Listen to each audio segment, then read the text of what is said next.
জানিয়ে দিয়েছে কোম্পানিগুলো থেকে এগুলো চলবে না। জাতীয়তাবাদের নামে ব্যবসা করবেন, নিজেদেরকে দেশপ্রেমিক দেখাবেন, অথচ সীমান্ত হত্যা রোধ করতে পারবেন না, পুশিন রোধ করতে পারবেন না। বাংলাদেশের জনগণ আপনাদেরকে তাহলে ক্ষমতায় থাকার ম্যান্ডেট দেবে না। সারা বাংলাদেশে বিদ্যুৎ নাই, এই বিএনপি সরকার এবারও বাংলাদেশের মানুষের কাছে হাতে হারিকেন ধরিয়ে দিয়েছে। আজকে জ্বালানি সংকটের কারণে, গ্যাস সংকটের কারণে আমাদের বাড়িতে রান্না হচ্ছে না। এই ধরনের ব্যর্থ দুর্নীতিবাজ সরকার তারা একই সাথে জুলাই সনদের যে গণভোটের জনরায়, সেই জনরায়কে তারা অস্বীকার করে। সুতরাং আমরা তাদেরকে অনুরোধ করবো, আপনাদের ব্যর্থতার দায় নিয়ে যারা মন্ত্রী আছে সবার পদত্যাগ করা দরকার। জুলাই সনদ বাস্তবায়ন না করে বিএনপি ক্ষমতায় থাকতে পারবে না। জামাত বিএনপিকে ক্ষমতায় থাকতে দিবে না। জামাত এই বিষয়ে চূড়ান্ত দফা হয়ে যাচ্ছে। হাসিনার আমলেও শান্তি নাই, আমরা এখনো শান্তিতে নাই। আমাদের একটু শান্তিতে বাঁচতে দেন। আমাদের যে মৌলিক চাহিদা সেগুলো নিয়ে টানাটানি করেন না, দয়া করে আমাদের গ্যাস কারেন্টের পানির দাম বাড়ায়েন না। হাসিনা বহুত বাড়ায় গেছে। ফ্যাসিস্ট সরকারের দেখানো পথেই বিএনপি হাঁটছে। জুলাই শক্তির ঐক্যে ফাটল ধরাতে বেছে নিয়েছে ষড়যন্ত্রের পথ। জাতীয় প্রেস ক্লাবে লেবার পার্টির আলোচনায় অভিযোগ করেছেন 11 দলের নেতারা। ক্ষমতাসীনদের আহ্বান জানিয়েছেন বিদেশি এজেন্টদের কথা না শুনে গণদাবি মেনে নেয়ার। হাসিনা যেভাবে ফ্যাসিবাদী কায়দার দেশ। সম্মানিত দর্শক, এই মাত্র পাওয়া কিছু গুরুত্বপূর্ণ আপডেট ভিডিও নিয়ে আপনাদের মাঝে হাজির হয়েছি। যে ভিডিওগুলো সামাজিক যোগাযোগ মাধ্যমে ব্যাপক আকারে ভাইরাল হয়েছে, নেট দুনিয়ায় তোলপাড় সৃষ্টি করে দিয়েছে, নেটে জোরের গতিতে ভাইরাল হচ্ছে, সেই ভাইরাল কিছু টপিক একত্রিত করে আপনাদের মাঝে নিয়ে আসলাম। দর্শক, ভিডিও শুরুতে ভিডিওর বিশেষ কিছু অংশ থেকে আশা করি আপনারা বুঝতে পেরেছেন যে আজকের এই ভিডিওটি কতটুকু গুরুত্বপূর্ণ হতে চলেছে।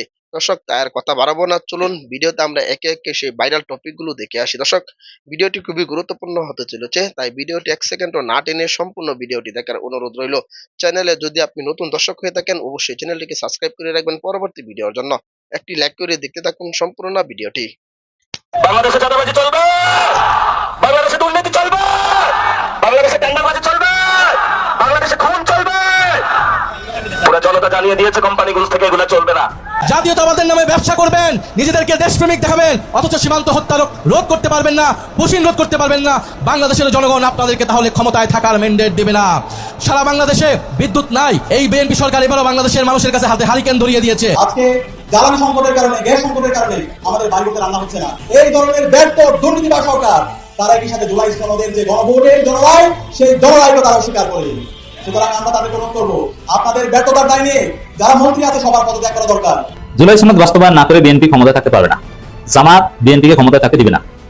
জামাত এই বিষয়ে চূড়ান্ত দফা হয়ে যাচ্ছে। হাসিনার আমলেও শান্তি নাই, আমরা এখনো শান্তিতে নাই। আমাদের একটু শান্তিতে বাঁচতে দেন। আমাদের যে মৌলিক চাহিদা সেগুলো নিয়ে টানাটানি করেন না, দয়া করে আমাদের গ্যাস কারেন্টের পানির দাম বাড়ায়েন না। হাসিনা বহুত বাড়ায় গেছে। ফ্যাসিস্ট সরকারের দেখানো পথেই বিএনপি হাঁটছে।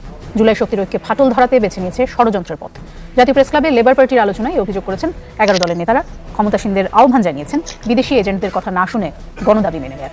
হাসিনা যেভাবে ফ্যাসিবাদী কায়দার দেশ পরিচালনা করেছে, আমরাও সেভাবেই করব। কিছু করার থাকলে করে, ভাবটা হলো এরকম। আমরাও জবাব দিতে চাই। হাসিনার বিদায় যেভাবে হয়েছে, সরকার যদি এই রাস্তায় চলতে থাকে, এই সরকারের বিদায় হবে।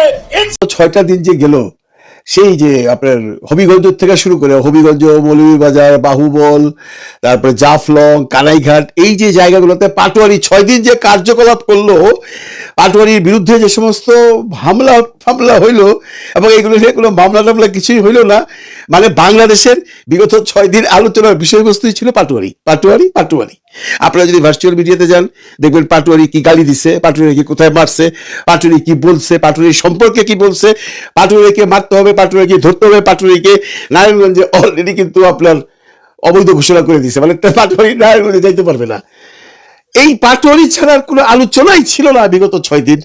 আজকে হবে কিনা জানি না নতুন কোনো আলোচনা। নতুন কোনো আলোচনার তো বিস্তর সাবজেক্ট আছে বাংলাদেশে, কিন্তু কোনো টক শোতে যায়, কোনো মিডিয়াতে যায় কেউ অন্য কোনো আলোচনা করতেছে না। আপনারা খেয়াল করে দেখেন, সমস্ত টক শোতেই পাটোয়ারির পক্ষে বিপক্ষে আলোচনা। মানে পাটোয়ারি, পাটোয়ারি, পাটোয়ারি। মানে 6টা দিন পুরো বাংলাদেশ পাটোয়ারি বলে কিরা ফেলাইছে। পাটোয়ারি ছাড়া কি কোনো সাবজেক্ট নাই বাংলাদেশে? কত সাবজেক্ট আছে ভাই বাংলাদেশে। যে বর্তমান অবস্থা, বিভিন্ন জায়গায় সন্ত্রাস, চাঁদাবাজি, এগুলো হচ্ছে না। এই 6 দিনে হয় নাই, কয়টা খবর পাইছেন বলেন? কয়টা খবর পাইছেন? পার নাই। এই ফেসবুকটা খুললেই দেখবেন পাটোয়ারি অমুক জায়গায় ব্যান করছে, পাটোয়ারি অমুক গালি দিছে, পাটোয়ারি অমুক জায়গায় ব্যান হয়ে গেছে, পাটোয়ারির কি হবে। আর পাটোয়ারিও তার মতোই চলতেছে। কদিন আগে বললো না না না আমি আর কোনো কথা বলবো না, তারপরে যখনই তার আবার মারলো জনতাতে, তার হাতের মধ্যে রক্ত লাগলো, সে আবার তারেক রহমান সাহেবকে চ্যালেঞ্জ দিল। ভাই এটা এদের ক্যারেক্টার, বুঝতে পারছেন? এটা এদের ক্যারেক্টার। এরা এরকমই। যদি মাইকটা না খাইতো হয়তো বা 2 দিন 3 দিন চুপ থাকতো, কিন্তু মাইকটা খাওয়ার পরে সে আবার গর্জে উঠছে। অনেকে পাটোয়ারি সম্পর্কে বলেন যে পাটোয়ারি অসভ্য কথাবার্তা বলে। ভাই, অসভ্য কথাবার্তা তো আমি আগের ভিডিওতেও বলছি, কম মানুষ বলছে জিয়াউর রহমান সম্পর্কে, খালেদা বেগম সম্পর্কে, তারেক রহমান সম্পর্কে। কই, তাহলে তো পিটানো দূরের কথা, একটা প্রতিবাদও তো কোথাও করতে পারেন না আপনারা, আজকে করতেছেন। পাটোয়ারি এমন কি বলছে? পাটোয়ারি বলছে প্রধানমন্ত্রী প্রেম করে বেড়াচ্ছে, উনি ছাতি দিয়ে বউ নিয়ে দিকে ওদিকে ঘুরে বেড়ায়। আপনারা অনেকেই বলতেছেন, এবং রাশেদও বলছে, দেখলাম যে পাটোয়ারি নাকি জাইমা রহমান সম্পর্কে কোনো কটূক্তি করছে, কিন্তু আমরা ভাই কোনোদিন জাইমা রহমান সম্পর্কে কোনো কটূক্তি পাটোয়ারির কাছ থেকে শুনি নাই। প্রধানমন্ত্রী সম্পর্কে কটূক্তি শিখে না। প্রধানমন্ত্রীকে যে ভাষায়, বর্তমান প্রধানমন্ত্রীকে যে ভাষায় অন্যান্য নেতৃবৃন্দ আওয়ামী লীগের যে ভাষায় বলছে, ওই ভাষাই তো আমি বলতে পারবো না, ওই ভাষায় পাটোয়ারি বলছে না। আসলে আপনারাই বিএনপি, ছাত্রদল, যুবদল পাটোয়ারিকে লাইমলাইটে নিয়ে এলেন, এনসিপি কে লাইমলাইটে নিয়ে এলেন। কয়েকদিন আগেই তো বলছি, লাভ তো কিন্তু হয়েছে এনসিপির। আজকে দেখেন বাংলাদেশে এনসিপি এর একমাত্র দল, জামাত ইসলামের নাম নাই। অনেকেই যদিও বলতেছেন জামাতের ভূমিকাটা কি, টকশোতে জায়গায় দেখেন সবার মনে প্রশ্ন, জামাত এবং এনসিপি কি আলাদা হয়ে গেল? আরে না রে ভাই, আলাদা হয় নাই। এনসিপি কি দেখাচ্ছে তাদের নিজস্ব শক্তি একটা আছে, আর জামাত ইসলাম এনসিপি পিছনে আছে, এটা জামাতে ইসলামও জানে, এনসিপিও জানে। দেখেন আলিফ যখন অসুস্থ হইলো, চক্ষু চলে গেল, জামাতের আমির গেছে না, কিন্তু আমাদের মাননীয় প্রধানমন্ত্রী গেছেন বা স্বরাষ্ট্রমন্ত্রী গেছেন? যান নাই তো। অথচ আমরা দেখলাম ওই মাইলস্টোন স্কুলে যে একটা তাহসিন নামে একটি ছেলের বোন মারা গেছে, সেই তাহসিন কি মাননীয় প্রধানমন্ত্রী সমবেদনা জানাচ্ছে। তাহসিনের ব্যাপারটা পাস্ট, ওটা একটা অ্যাক্সিডেন্ট, কিন্তু আপনার দলের ছেলেরা একটা ইয়াং ছেলের চক্ষু নিয়ে নিল, তাকে কি আপনি সময় না পেলেও আপনার স্বরাষ্ট্রমন্ত্রী বা আপনার কোনো মন্ত্রী কেউ যা দেখতে পারতো না? এতে করে কি আপনার সম্মান কমতো? আপনার সম্মান বাড়তো। আমি বুঝি না, বা আমরা কেউই বুঝি না, আপনি এতগুলো ঘটনার পর বিগত 6 দিন যখন দেশে এই বিভিন্ন জায়গায় মারামারি, হানাহানি, কাটাকাটি হচ্ছে, বিভিন্ন আলোচনা হচ্ছে, টকশোতে হোক, যে কোনো মিডিয়াতে হোক, পত্রপত্রিকায় হোক, আপনার কোনো কথা শুনি না। আপনি একদম চুপ মেরে বসে আছেন। অথচ আপনি দেশে এত সমস্যা আছে সেইগুলো নিয়ে আলোচনা করেন। দেখেন আজকে মানুষের মধ্যে কি হাহাকার, মানুষের মধ্যে বাজারের উচ্চ মূল্যের জন্য কি ধরনের একটা মানুষের মানে চিৎকার, মানুষের আপনার প্রতি ঘৃণা বা সরকারের প্রতি একটা মানে উপেক্ষা। একটা ভিডিও দেখেন, তাহলেই বুঝতে পারবেন। কিনতে আসছি ফুলকপি 120, টমেটো 160, কিভাবে কিনবো অল্প অল্প নিচ্ছি আর কি। আমরা তো লিমিটেড একটা ইনকামে আছি, সরকারি চাকরি আমাদের জন্য। আর এখন রিটায়ার্ড পারসন, কষ্ট, অনেক কষ্ট সবার জন্যই, অল আর ইকুয়াল, সবার জন্য। দাম সাফার করতেছি আর কি। এই কয়েকটা দিন আর বেশি বাড়ছে, যখন হাত দিতে পারি না, এত দাম। যে কোনো একটা 120, 100, 160 সবজি, মুরগি এরকম, সব কিছু এরকম। মধ্যবিত্তের জন্য এটা অনেক কষ্টের। আরেকটা ভিডিও দেখাই। আজকে শুনেন 2 কোটি লোক মারা গেছে, কাপড়ের কাপড় কিনতে পারবেন না, কারণ সব জায়গায় দেখবেন কাপড়ের কাপড়ই নাই। আমার মতো লোকে বাজারে আমি 1000 টাকা বাজার প্রতিদিন করতে পারবো? আমি বেতন পাই 20,000, 22,000 টাকা। আমি একজন সাধারণ মানুষ, গ্যাসের দাম বাড়তি, তেলের দাম বাড়তি, বিদ্যুতের দাম বাড়তি, ঘর ভাড়া বাড়তি, আপনি রিক্সাটা দেবেন, রিক্সা ভাড়া বাড়তি। হ্যাঁ, শুধু পারে না আমার, এরকম রাষ্ট্রে বসবাস করি। সিন্ডিকেট সব জায়গায় সিন্ডিকেট। মানুষের ক্ষোভ দেখছেন, মানুষের ক্ষোভ দেখছেন, এগুলো তো সব আপনার উপরে যেয়ে পড়বে। এই যে সিন্ডিকেট বলতেছে, আপনার মন্ত্রী পরিষদ কি করতেছে? বাণিজ্য মন্ত্রী কোথায়? এই যে দেশে এত সমস্যা, এগুলো তো সলভের কোনো নাম নাই। আমরা সবাই পড়ে আছি নাসিরউদ্দিন। 6টা দিন হয়ে গেছে, এখন নাসিরউদ্দিনকে ক্ষান্ত করেন, নাসিরউদ্দিনের আলোচনা বাদ দেন, বাদ দিয়া এখন দেশের দিকে একটু তাকান। হ্যাঁ, এই যে মানুষের ক্ষোভ, বাজারে আগুনের মতো দাম সমস্ত জিনিসপত্রের, কেউ সবজি কিনা খাইতে পারতেছে না, এই দায়িত্ব তো আপনার, এই দায়িত্ব তো আপনাকেই নিতে হবে। এছাড়া দেখেন কত ঘটনা দেশে ঘটতেছে, আমি সেইগুলো বাদই দিলাম। এর জমি দখল করতেছে, এইখানে চান্দা নিতেছে, এইখানে এরে মারতেছে, এইখানে ধরতেছে, বাদ দিলাম। এগুলা হয়তোবা আপনার কিছু করার নাই, কারণ আপনার মাননীয় স্বরাষ্ট্রমন্ত্রী তো আপনার চেয়ে বেশি চুপ হয়ে গেছে এই ঘটনার পরে।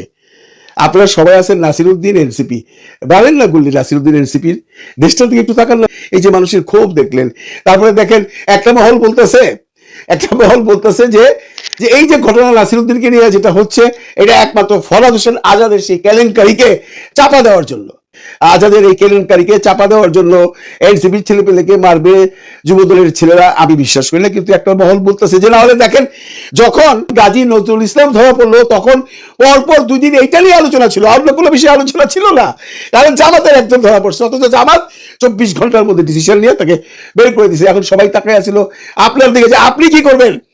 আপনি কি ফরহাদ হোসেন আজাদকে বহিষ্কার করবেন, তার এমপিত্ব কেড়ে নেবেন, নাকি তার মন্ত্রিত্ব কেড়ে নেবেন? এই আলোচনাটার জন্য মানুষ যখন অপেক্ষা করতেছে সেই দিনই ঘটছে হবিগঞ্জের ঘটনা। মানুষ তো দুয়ে দুয়ে চার মিলায়। অনেকেই বলতেছে ওই ঘটনাকে চাপা দেওয়ার জন্য এই ঘটনাটা সামনে নিয়ে আসছি, এবং এই 6 দিন যাবৎ এইটাই চলছে। ফরহাদ হোসেন আজাদের কথা সবাই ভুলে গেছি। মানুষ কিন্তু ভুলে নেই মাননীয় প্রধানমন্ত্রী, মানুষ অপেক্ষায় আছে। এই নাসিরউদ্দিন পাটোয়ারির এই যে ঝামেলাটা, এইটা যখন শেষ হবে তখন শুরু হবে ফরহাদ হোসেন আজাদের আলোচনা। জানি না এর মধ্যে নতুন কিছু আসতে পারে। দেখেন অলরেডি আজকে অনেকগুলো খবর বাজারে সয়লাভ হয়েছে। যেমন মিরপুরে এক জায়গায় বোমার সাদৃশ্য জিনিস পাওয়া গেছে, বোমা। এই বোমার আতঙ্কেও তো মানুষকে মরতে হবে মাননীয় প্রধানমন্ত্রী। অমুক জায়গায় বোমা পাওয়া যাচ্ছে, অমুক জায়গায় বোমার সাদৃশ্য জিনিস পাওয়া যাচ্ছে। কে করতেছে, কারা করতেছে, কারা করতেছে? এগুলো ধরার দায়িত্ব তো আপনার মন্ত্রী পরিষদের আর আপনার আইন শৃঙ্খলা রক্ষাকারী বাহিনীর। তারা করতেছে, খালি নিউজই দেখতেছি। তারপরে দেখলাম আজকে পুলিশ থেকে বলা হয়েছে কি, যে পুলিশের যে যানবাহন আছে বাহনদের উপর হামলা করতে পারে। সম্মানিত দর্শক, আশা করি সকলে পুরো ভিডিওটি দেখলেন। এই ভিডিও সম্পর্কে অবশ্যই আপনাদের মতামত ভিডিওর কমেন্ট বক্সে লিখে জানাবেন। দর্শক, এই ধরনের প্রতিনিয়ত আপডেট ভিডিওগুলো সবার আগে পেতে অবশ্যই চ্যানেলটিকে সাবস্ক্রাইব করে পাশে থাকা বেল বাটনটি অন করে রাখবেন পরবর্তী ভিডিওগুলো সবার আগে পাওয়ার জন্য। আজকের মতো ভিডিওটা এখানে শেষ করলাম। দেখা হচ্ছে পরবর্তী ভিডিওতে। সেই পর্যন্ত ভালো থাকবেন, সুস্থ থাকবেন এই কামনা করে বিদায় নিলাম। আসসালামু আলাইকুম ওয়া রাহমাতুল্লাহ।